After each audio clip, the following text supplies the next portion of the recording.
Riël, it's really nice of you to join us. I've known Riël Mallan for many years, and he's done all kinds of interesting things in the time that I've known him. And he's agreed to join us today and talk about whatever comes up. To chew the breeze and talk about agriculture and all the other things that we have to talk about. So thanks for joining us. Thank you. It's been a long time coming. We've been trying our best. Indeed. Our best to get together for months. Yeah. Indeed. Yeah. So, Riël, for the people that don't know, who are you? Where did you come from? So I grew up on a table grape farm not far from here, actually, where we're sitting here in Wellington at the old tannery. Probably as the crow flies, probably 5 kilometers from here. My father was a table grape farmer. We moved, I think, to Paarl, where he bought the table grape farm in the late 80s, which was a very tough and difficult time. We were, at that stage, still very much, it's pre-democracy in South Africa and pre-deregulation of the fruit industry. We had all the boards. We had the maize board and egg board, and specifically in our case, we had the deciduous fruit board. And yeah, so grew up in that time. Sanctions busting. We were packing grapes. I remember vividly we were packing a box Oceanic, which had the product of Swaziland on it, in order to sidestep sanctions. So yeah, grew up in that time, and then lived through the change in obviously in government, and then deregulation of the fruit industry, until I ended up leaving the fruit industry probably about 6 years ago, when I sold my interest in the Unlimited Group, and then pursued other things. So long 35, 40-year history and all of that. Yeah. Wow. So I would also like to take you back to the change and the deregulation of the South African fruit industry. And as you said earlier, you were a young man at that time, and things were changing rapidly. It was a scary and exciting time. And tell us what a young man in his 20s who was a table grape farmer did at that time, and how did things unfold? Yeah, so I took over I joined the family farming operation in 94, just after I finished at Stellenbosch. And, you don't know much about anything. You think you do, but you don't. Yes. And then joined the family farming operation, just to sort of realize that for a host of reasons, we were not in good financial shape. So there were difficult currency times. You'll remember the run on the rand that Christophe tried to stem. So interest rates went to 25%. Inflation used to be quite high, came down. So all of a sudden, the differential between inflation and interest rates were massive. So the realization at a very young stage for me in my career was that we had to do something very differently, very quickly.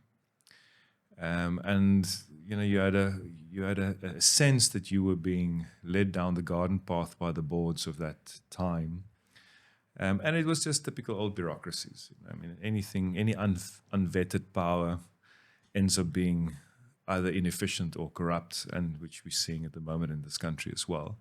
And at that stage, it was just one of those centralized organizations. It's been there since the 40s, I think, when it was instituted by the National Party government. So my sense as a young man at that stage, we had to do something radical, as young men do.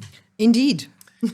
And, we had all kinds of things. I think we set up, in those days, the Independent Fruit Growers Association, which was effectively myself, Marlene Hoekstra, and Derek Clift, but supported by many, and had a big voice and a loud voice, but we actually were not that many, and engaged with Derek Hanekom, and we had all kinds of interesting interactions at that stage, which then led ultimately to the deregulation of the fruit industry, which was massive, because you had for 40, 50 years, you had the boards.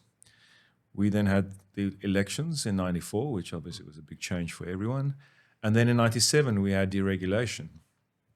And I was lucky enough at that stage, a year before deregulation, myself and 2 others were involved in the first permits that were issued. So we were never allowed to export fruit ourselves. And the first permits were issued only to 3.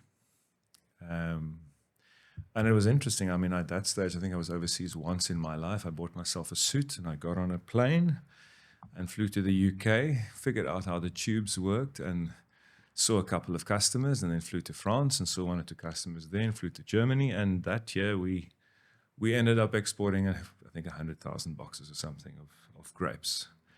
And that was the start of a much bigger and much longer commercial career in agricultural exports and food, which ultimately I'm still in at the moment. Do you struggle to get beautiful photographs of fresh produce? Visit our stock site. We've got gorgeous photographs of all kinds of fresh produce. So, as a young man, buying a suit and going to see people in Europe. And who did you know who to see? Yes, and today, people do that all the time. But I think it's important to also just go back and say how radically different that was to do then. Because when the boards told you what to do, you didn't argue. You just, if they said jump, you said how high, and that's what you did. So suddenly for a young man to actually go and do that was like close to... Stupid, yes. Well, yeah, it was certainly different, and it was certainly out of the ordinary. Yeah. And it must have been very interesting. And the start of what you said went a long way down after that. I mean, if I look back at it, and my father always had this saying, meer moed is verstand. I mean, that was... I mean, it was... someone up there looked after me because, I mean, with the level of knowledge and naivety that we went into that, there could only be one outcome, and that was for you to lose your boots and your underpants and everything else that you had on you. So, and I didn't in the first year or 2, which I cannot take credit for. But the reality was that outside of the boards, there were no expertise. None. I mean, Zero. There were 2-3 companies at that stage which had fairly big local operations. 2 or 3 companies that had some experience with exports, on non-regulated products, like specifically subtropicals were non-regulated for some reason. Things like melons and so those things were sort of almost training grounds. But by and large, all of the knowledge was sitting with the boards, and then the board-appointed agent, which was Capespan at that stage. And we had this wonderful brand, Cape, which now in retrospect was that's probably the thing that was handled the worst, in the sense that we had a real presence in the international markets as the region. I mean, you look at how the Italians do it, the Parma region with Parmigiano, the cheese, and Parma ham, how they were able to have a deregulated commercial environment, but you have this one brand. And we had that brand, we had that presence. So that was handled badly by all of us, I think. I mean, we lost a lot as a country because we lost that. But anyway, so when all of that happened, we went into the world and started learning. So all of the knowledge that you're seeing in our sector has been great, the fruit sector, in selling many, many, many millions of boxes more than was sold at that stage. All of that has been developed in the last 22, 25 years. So, but yeah, the start was rocky Turbulent. and shaky. Yeah. Turbulent. Exciting, but turbulent, yes. Yes. And then you went on, after that, after you were a table grape farmer, you went on to become involved with Fruits Unlimited. Tell us how that developed. What was that? How did that happen? Yeah, so the first year or 2 we went on our own, and was fine. It was the markets were hungry, and we were first movers, so we had the opportunity to secure some half decent programs. I was involved briefly in the establishment of a small company that didn't work out, which is still around. I won't mention the name. And then did my own thing for a couple of years, and then realized you need to professionalize it. So still farming, doing direct exports, but we were in a small window. We were in the Paarl region, right in the middle, so we had to expand They wanted grapes, the customers from early to late. I mean, the whole story. And we then met up with 2 other families. That says the Strauss family out of Blopitz and the Van Niekerk family out of Saron. And we then established a small business with the idea to just do our own product, which would have then been from early to late. Yes. And we put together a small team. That was in 2000. So that was deregulated in 97. Did my own thing for a few years. And then in 2000, we put together this small team of 6-7 people and started doing it for ourselves. The first year was good.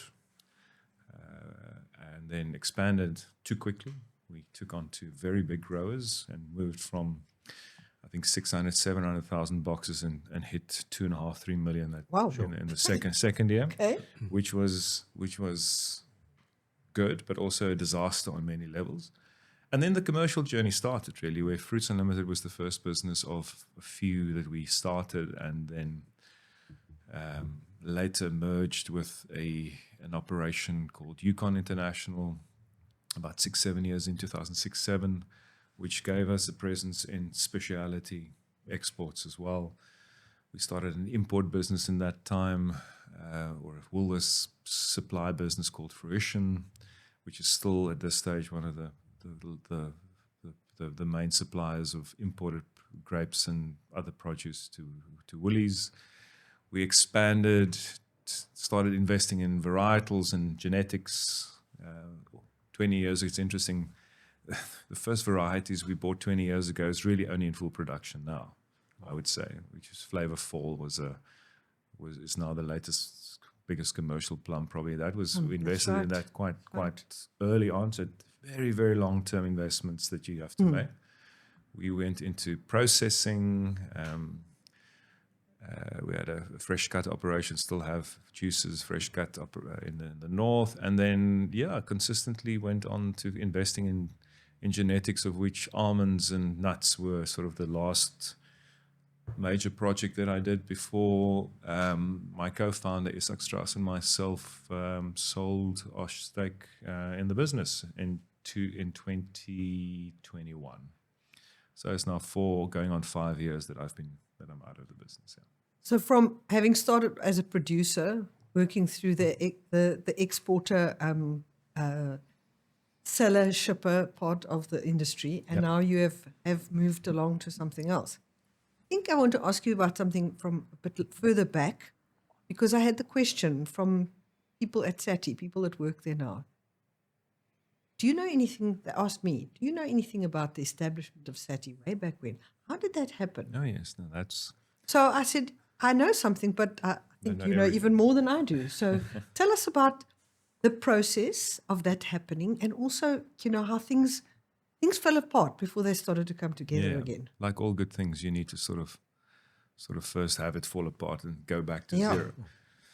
Yeah, so I think the first 2 years post-deregulation was the international market was very hungry. A lot of it was still sitting, a lot of the bulk of the product was still sitting with the old board appointed agents, Cape Span, at that stage.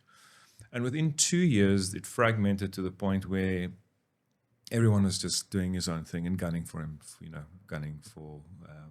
the best possible return. But there was absolutely no coordination at all between it. We did not have a database. We did not know what was coming, what was going, what was shipped in a particular week, where did it go to, which markets. It was very easy when it was centralized, but obviously when you all of a sudden had 30, 40, 50 sounds like the Wild West. Yeah, it was the Wild West. It really was the Wild West. So, and then we hit a particularly bad year, and I can't remember. I think it was was it 2000? Was it 99, 2000? 2000. Where we had a complete market collapse, and we had returns far below break even. So I distinctly remember we had a co-op meeting, and we all got exceptionally drunk that evening because we were all so deep in trouble. None of us could pay our co-op accounts.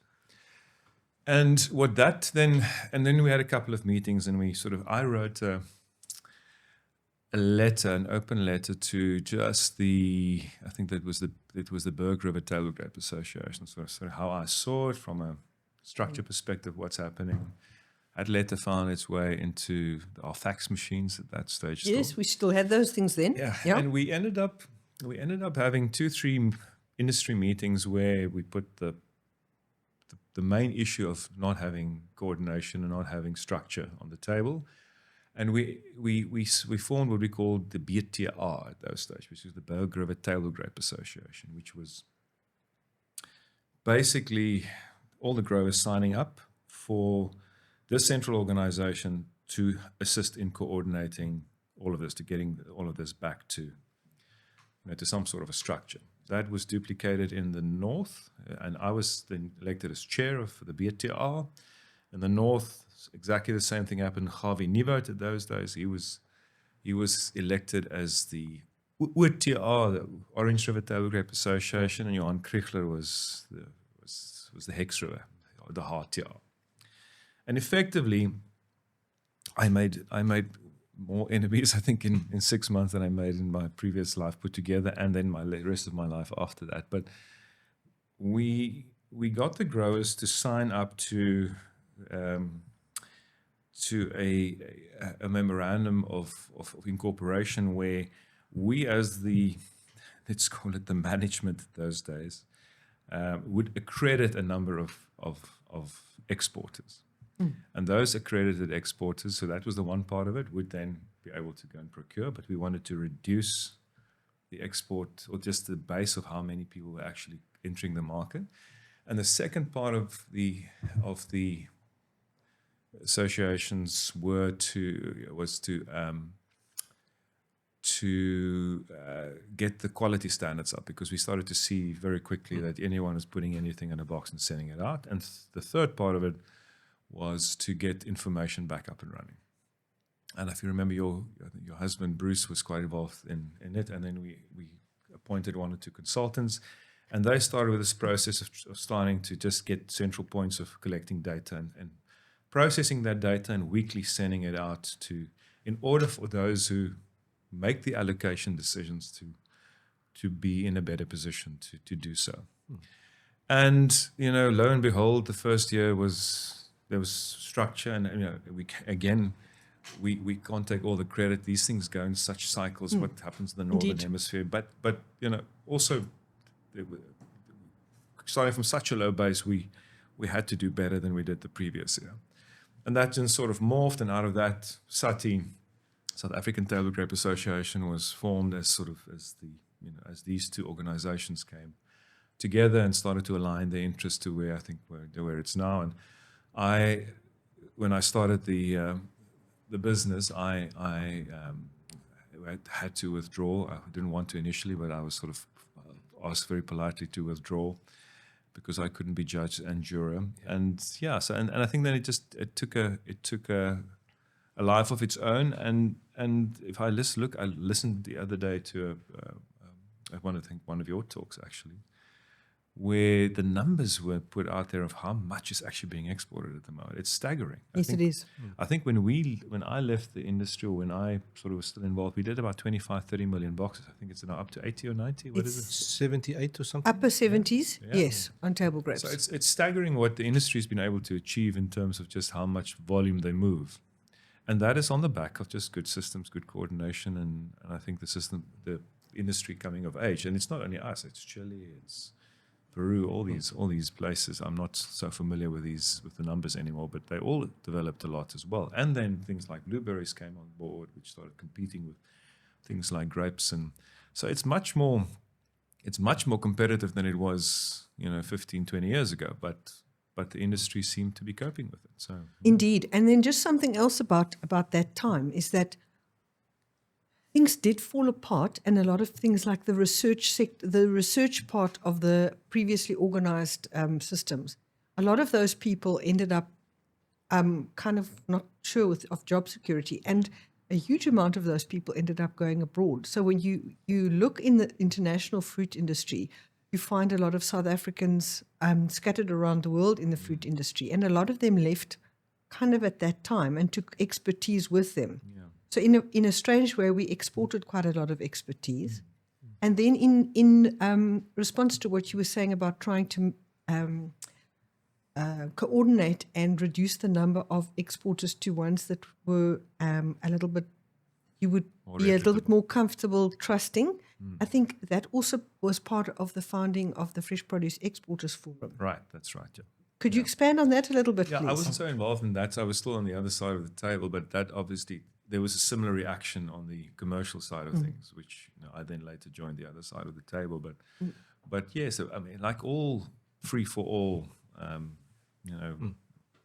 quick, large type of opportunities, it would attract rogues, and it did.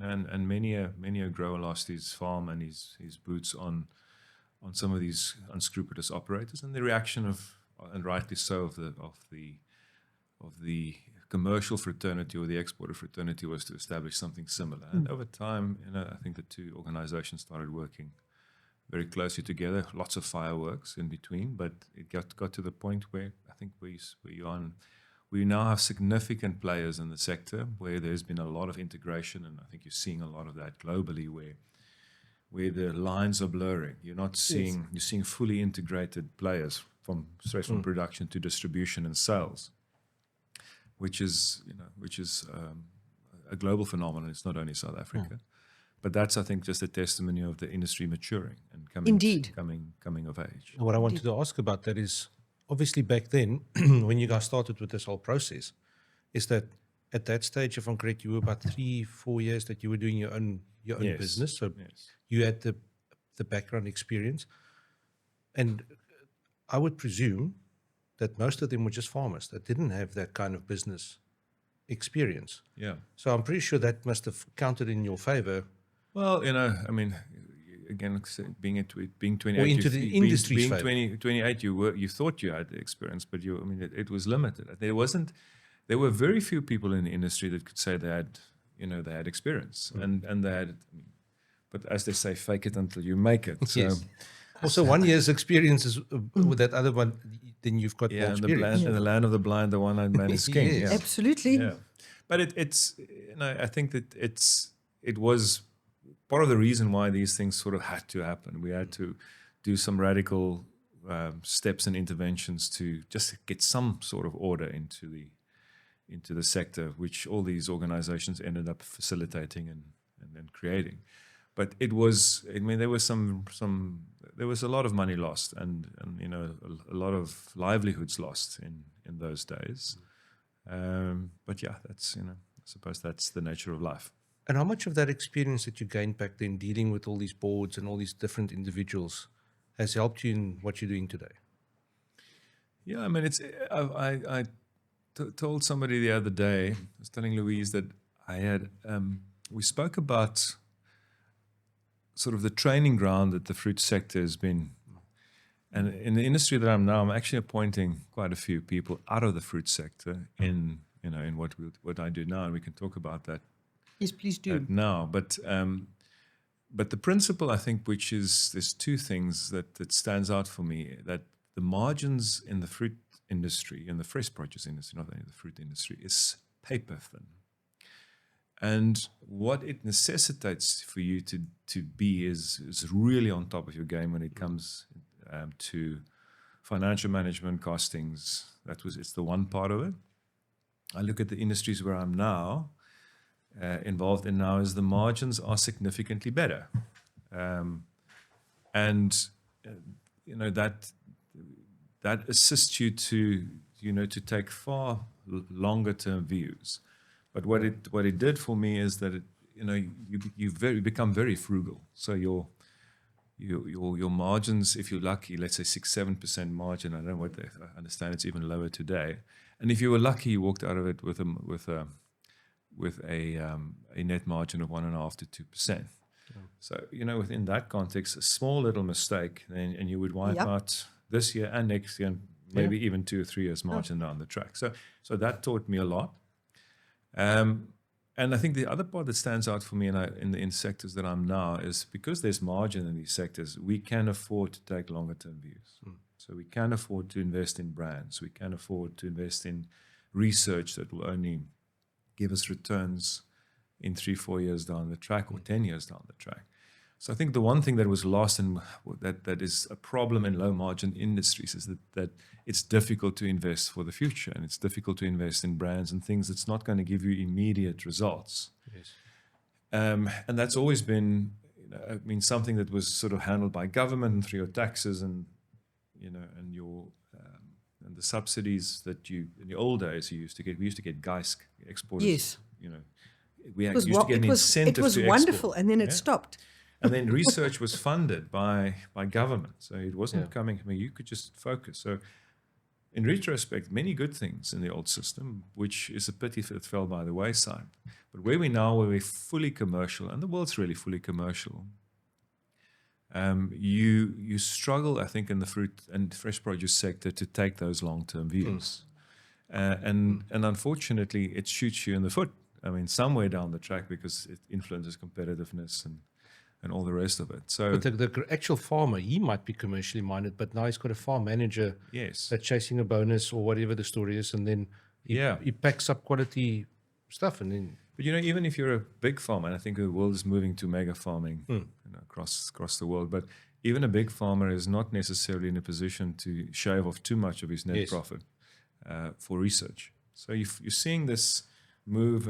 There's been this move towards intellectual capital holding by some of the larger businesses in the world. So, then you ask yourself, so what are you investing in? What is the long-term intellectual capital that because production, it really is a factory at the end of the day. And factories stand and fall by efficiency. That's the only. Quality is not a differential anymore. Quality is an entry-level requirement. Everyone has quality. Everyone. So you cannot fall back on that. So what do you fall back on in the long run? So in the business that I'm now in private equity, we invest in brands. We invest in brands that's been there for generations. As an example, within Nurture Brands, which is the platform that I set up after I left, after I sold my stake. Our oldest brand, Vital Health Foods, is 78 years old. It's in the 3rd generation already.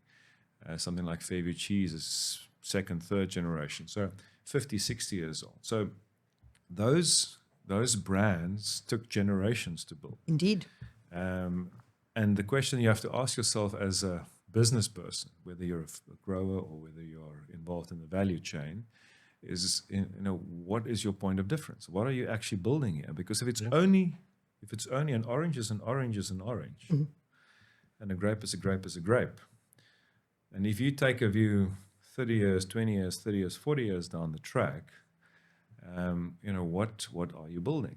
And I think that's the problem that I see from a distance and from my experience is that I don't think that the industry has matured quite to the point where you see the growth of organizations, and you see it here and there in Spain, has become so big that they have shifted their focus. They're still in production, but they've shifted their focus largely to either brand building, intellectual capital development, which is usually around varietals and genetics.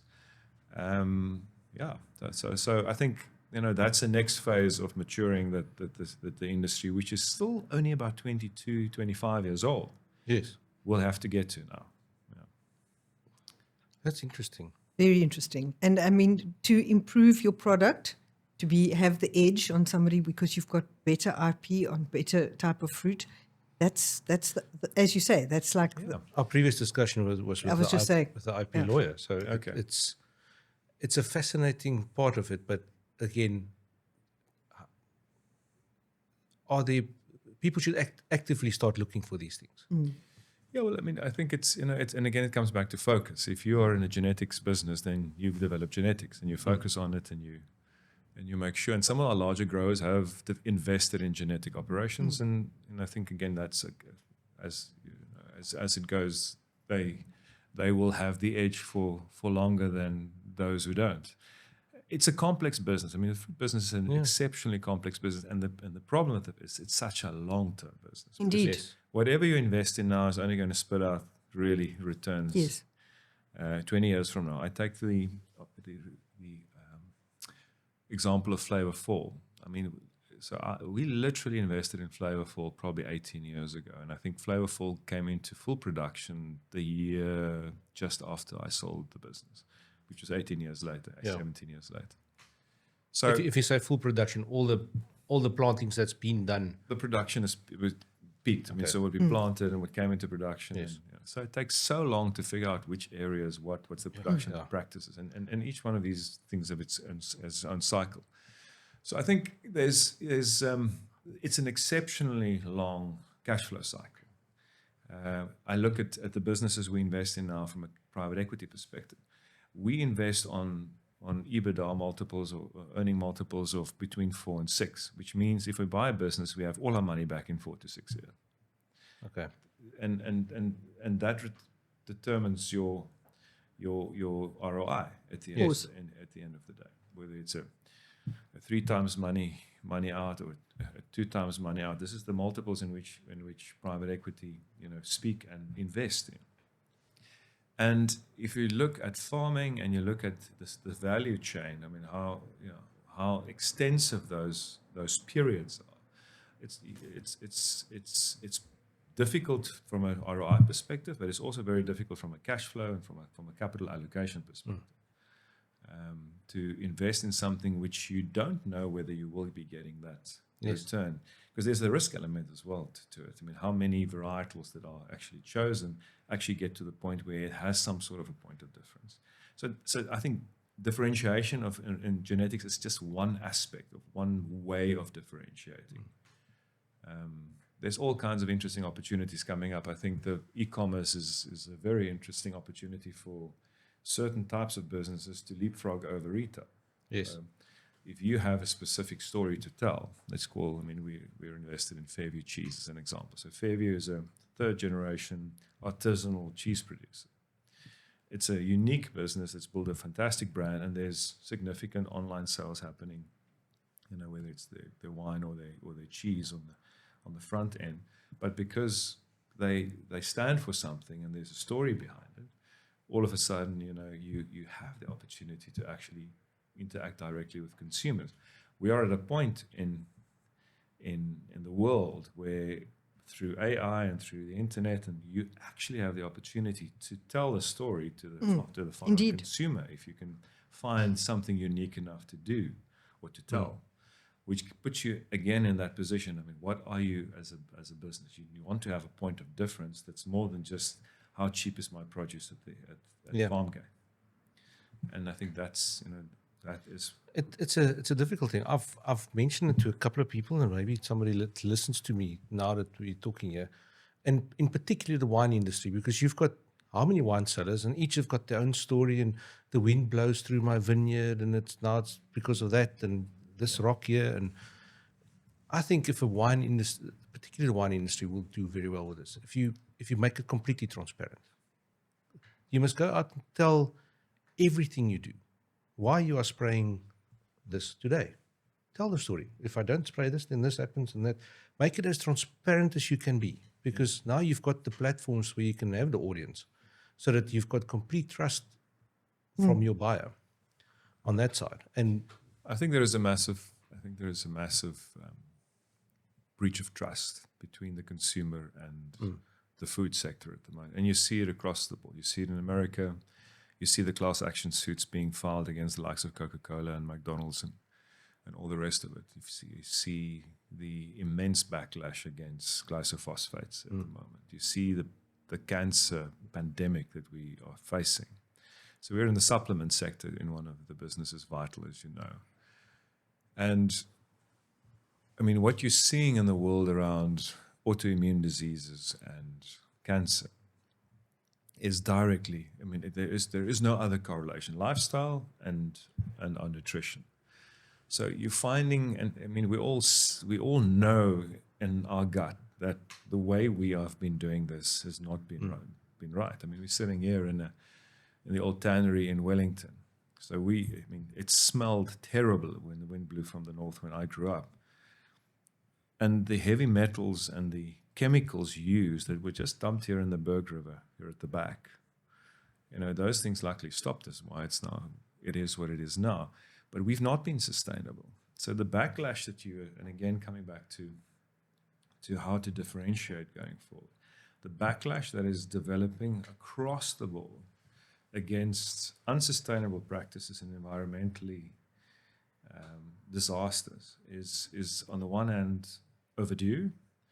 It is already showing in our diseases and our disease levels as humans, but it's also a massive opportunity if you can position yourself in a way where you address all of that. They talk about the 3-4 mass poisonings that we've poisoned our own water and air. First with mustard gas in the First World War, then with DDT and Agent Orange in the Second World War, now glyphosate. And we are pouring billions of liters of Roundup into the water, and the breakdown is 20 to 30 years.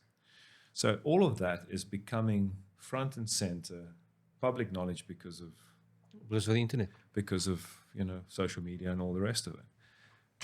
And if you don't see those trends, it will be at your peril, because there is a move towards sustainability that is necessary. Otherwise, we as a species, will not have a future. But the farmers are all the commercial farmers we get to, everybody's trying their very best to do it on a sustainable, because it's now required of them from the markets. Yeah. If you don't comply to this, we won't take your fruit, for instance, or your fresh produce or whatever. So that's why people must start be transparent with what they're doing. Yeah. Because at the moment, if you... Tell the stories. Tell the good stories. Tell the stories. And break down that distrust. Yes. Because the distrust is big, as you say, it's there. That people believe that agriculture is killing them. It's because they don't know. And because sensational stories get reach. And not saying that they're not true. How many people can be true? People just read a headline. That's what I'm saying. So if you put a nice headline to a photo that looks like something terrible, people will just believe what the headline says. This is true. Yeah, our attention span has become very short as people don't read anymore. So and it has become an information war. I mean, and a marketing war, really. And depends, coming back to again, what do you invest in the long run in an industry?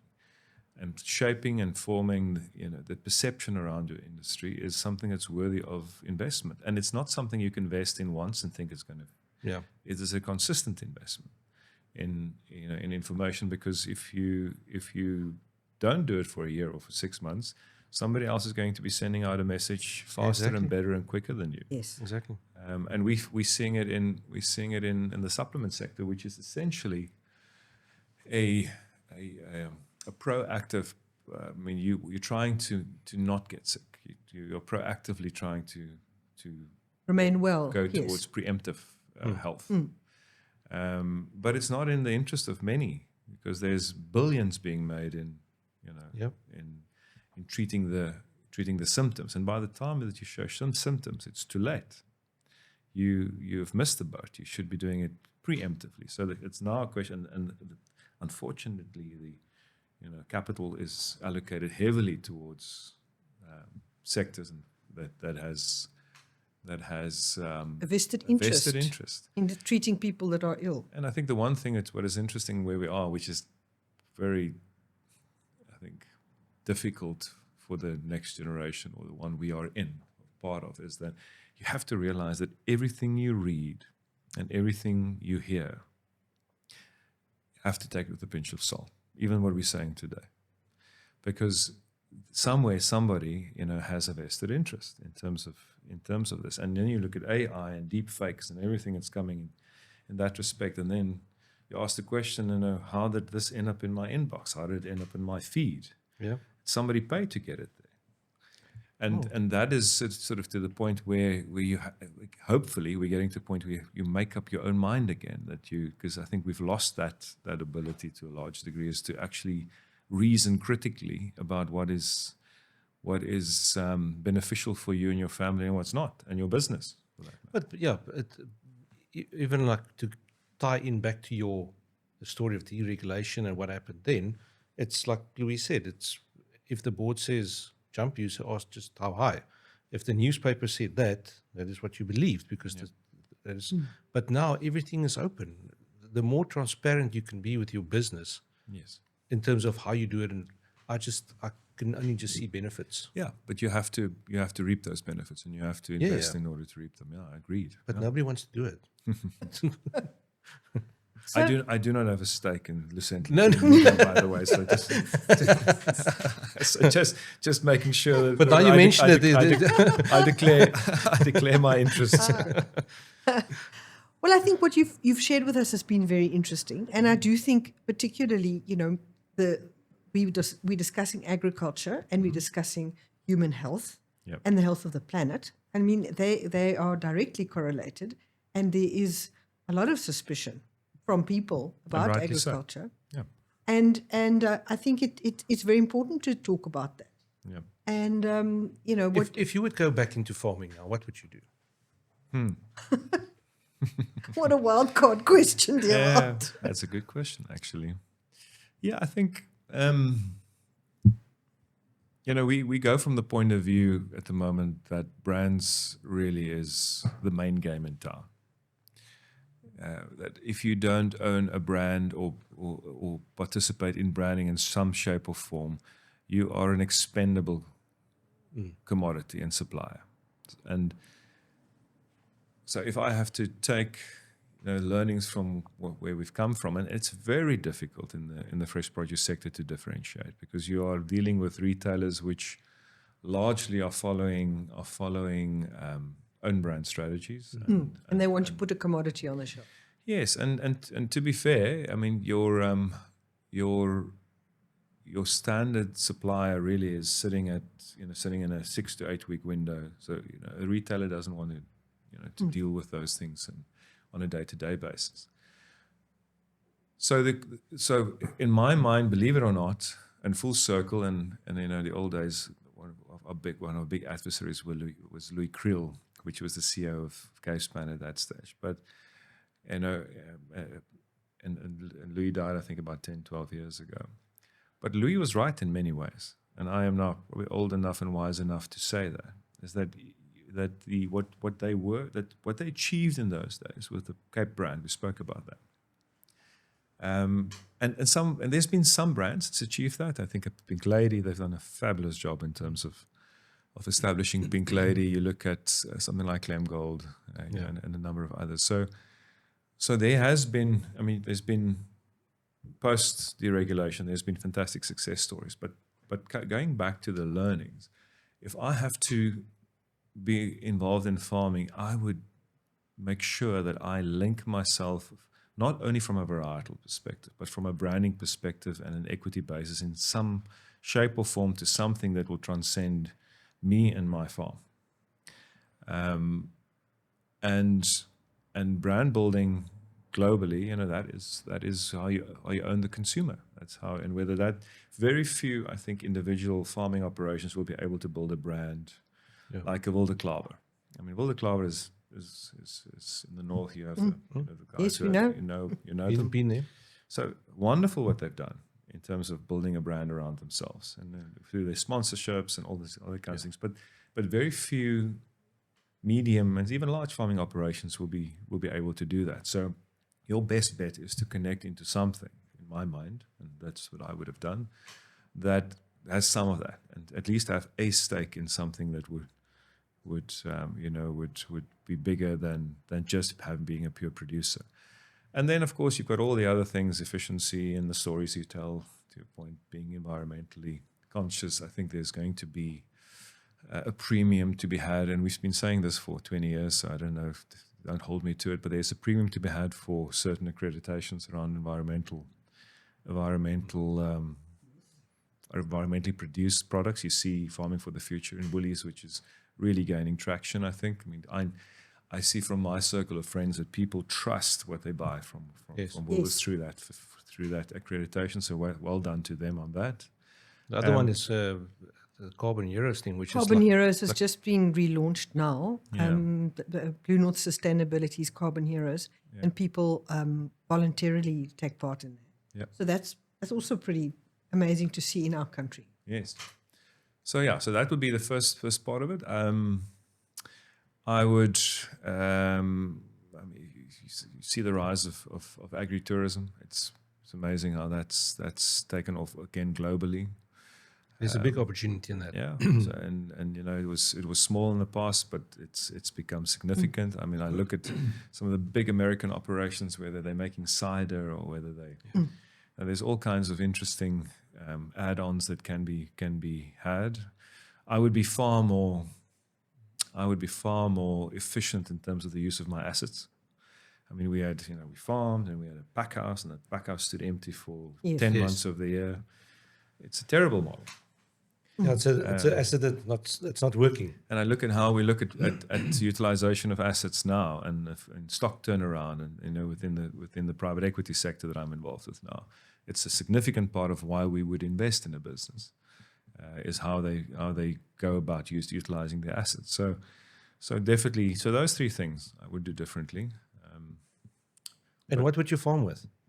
Good question. Why I'm asking that is because we all get around to. I said, with all the things we've seen, the beautiful stuff, the fantastic, incredible stories and people we've met. Yeah. If you give me a farm now, I would not farm with anything that's got to go into a container and be kept fresh. Yes.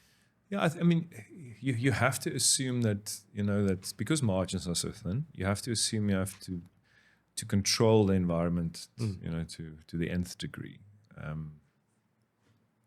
So I would farm with something that I can control, whether it's through netting or whether it's through a factory farming type of operation.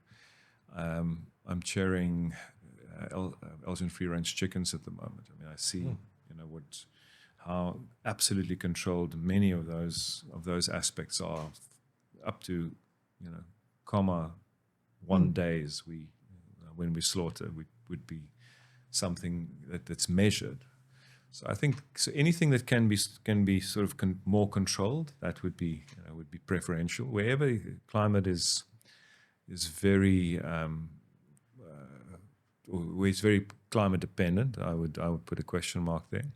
And then, of course, anything where the market forces are so volatile that, you know, by the time you load a container, you don't know whether you're going to actually recover the money. That is a big leap of faith, and it's one that I won't necessarily make it, you know, where I'm sitting now. When you're talking about the thin margins, we do a lot of work for the citrus industry, especially on the research side. And if you lose one pallet in a container, you need to almost sell 2 other containers to make up the loss for the money that you would have made on that one box.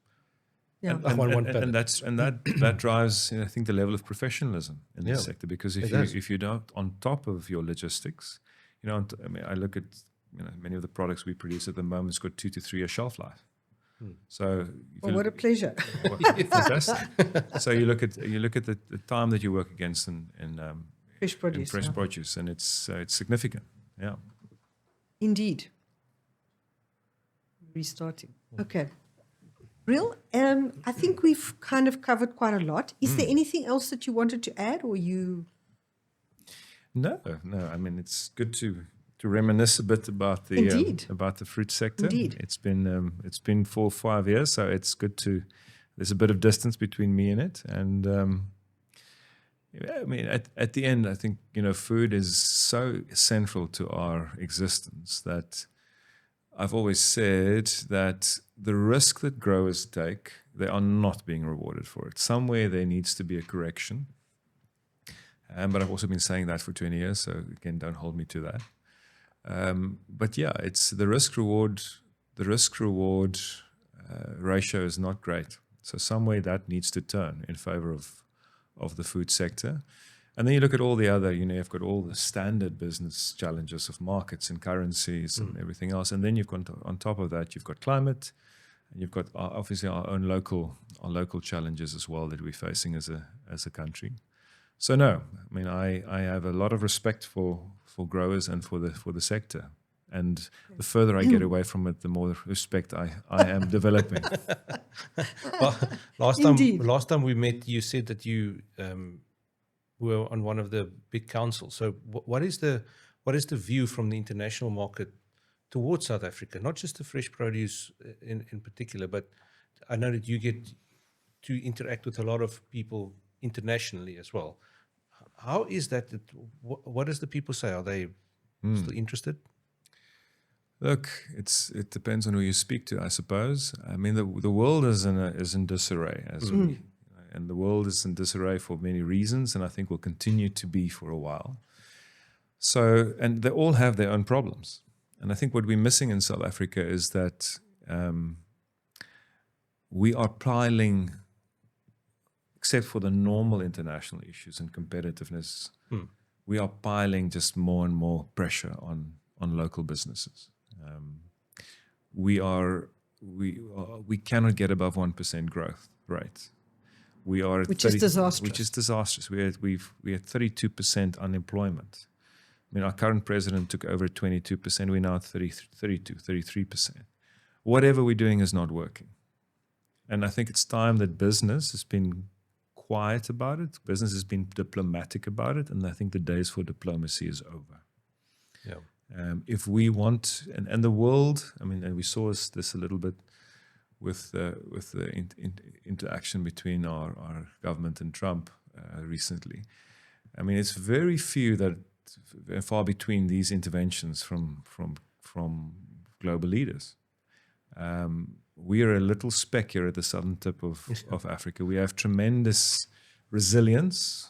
I think across the board, all our citizens, all the various components of that which brought us together after 1994.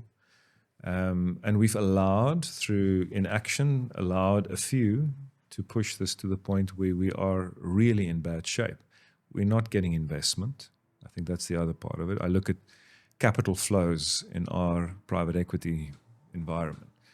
Africa is problematic because if you have to decide whether you're going to be investing in your backyard in America or in Europe, or go and take a bet on a country at the southern tip of Africa where you see these media reports coming through, why would you do that as capital? Somebody in the private equity fraternity said the other day, you have to realize that capital is a coward. Yeah, He will go where he's the safest. Yes. He will go where he knows he will preserve himself. He will go where he knows that he will be able to give a return. There is no loyalty within capital. So if we do not become a destination that is, looks like a place where capital can be safe, we just will not attract it. And this is what you're seeing at the moment. You're looking at most wealthy companies either sitting on their capital, not spending it, or externalizing it. So we have to get back to that point, and that can only come from us all making this a sound destination again for investment. And I think we've got everything going for us. South Africans punch way above their weight. You look at Interesting, yes, you're right. because we're resilient and we are pragmatic. And this is why you're seeing the likes of Elon Musk and Mr. Sachs and Riël Mallan and a number of others that are playing significant international roles. Resilience. I looked it up the other day, and I just remember to look it up now. And I just Googled, and it's according to the Oxford Languages, the capacity to withstand or to recover quickly from difficulties or toughness, or the ability of a substance or object to spring back into shape, or elasticity, and similar words as pliability and flexibility. So, how long can we still stay in this squashed thing before we bounce back? The reality, if you look at societies that work, government has two functions: to keep you safe and to keep competition free and fair. Yeah, that's the only two functions that a government has. And business has the ability, through the allocation of capital, and business effectively solves a problem. And we're very good at that. That's why capitalism works. And if you look at those, and it's Very simple principles. If we can get back to those principles and assist and start screaming that from soapboxes all across the country, that we need to get back to that. We need to be allowed as business to help solve the issues that are on the table. You look at the role that agriculture is playing. I mean, it's in relative terms to the economy is quite small, but you look at how rural South Africa is to a large degree held up by agriculture. And the Europeans have figured that out long ago. Why do they have these agricultural subsidies? It's much cheaper to subsidize agriculture in the rural areas of Europe than to give subsidies directly. Because if the agricultural sector is sound, then it trickles through to the businesses in that area and then to the workers in that area. So I think it's about understanding and just insisting that we have leadership that understands the basics, because we don't seem to understand the basics. Imagine if we could get that, 350 Rand grant that was given in COVID to the workless people. Still being given. It's still being given, but how many millions of billions is that per month? Imagine if that could be funneled back into agriculture. How many of those people would then be supported just by those grants? Even if not even supported, I think just left to do what they need to do, and not pile additional burdens on top of what we're already doing. I think that's the issue. South Africa is now one of the most difficult places in the world to do business. The ratings around red tape, bureaucracy. Make it easy. Make it easy to employ people. Make it easy to fire people. Yeah, I think that's the most difficult part. Yeah. It's easy to employ them. So it's and then the rest will follow. Yeah. Sure. I think we can move on to our final part. We have a tradition on our podcast, and that is to ask a random question at the end, which is left for us by a previous guest. Okay. So, and this is always quite a bit of fun. Do you have one, or shall I? I've got one, I think. If you could choose and you wake up one morning, what would be your ideal day? My ideal day. My ideal day would be to wake up and exercise, usually. I have adopted a routine of meditating, which has been life transforming. So I would exercise, I'd take a shower, I would meditate for half an hour. I would go to the coffee shop around the corner and just see what my day looks like. And then I will tackle the day from 10 o'clock onwards and probably finish at about 6 o'clock. And that day I hope to have as much impact as I possibly can on those who work with me and for me. Working towards a purpose that is bigger than myself. And that would be a perfect day. Wow. Thank you. Riël, thank you so much for joining us. Thank you. It's been incredibly interesting. It's been We've fun. spoken about a very broad range of things, but it's all been interesting and all relevant. And I think there's a lot of learning in there. Thanks so much. It was my pleasure. It was fun. Thank you.